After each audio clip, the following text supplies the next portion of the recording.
generally a PSL club that is run well, competes for things. In a month, what will be the bill? You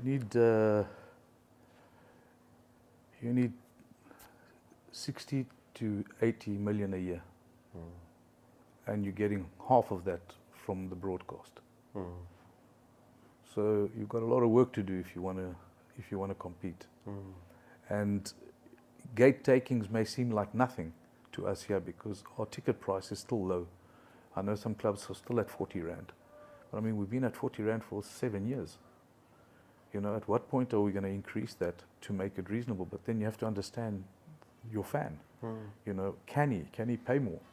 So gate takings and transfers are the biggest revenues in Europe. It's not sponsorship. Not always with the broadcast in certain countries. Yes, in the UK it's massive.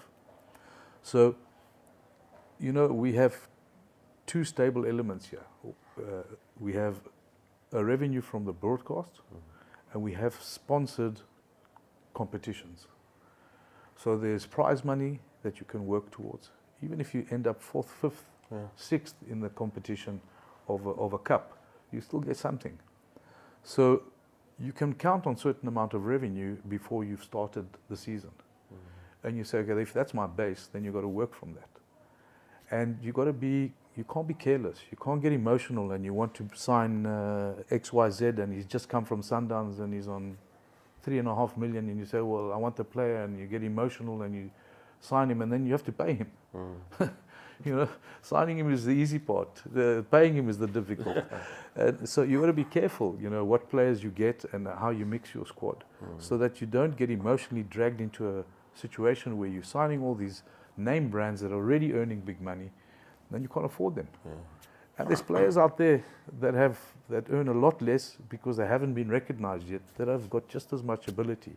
They need somebody to believe in them. They need the right structure and the right technical input, and you find players. And that's how most of the clubs survive. I mean, you get a Polokwane that we're playing this weekend. They've been playing in the NFD, but they've got some fantastic players. You know, now these players, half of them have been playing in the NFD. So there's always players out there. So you've got to be disciplined, you know, you've got to know what your budgets look like, and then you can manage to survive in the PSL.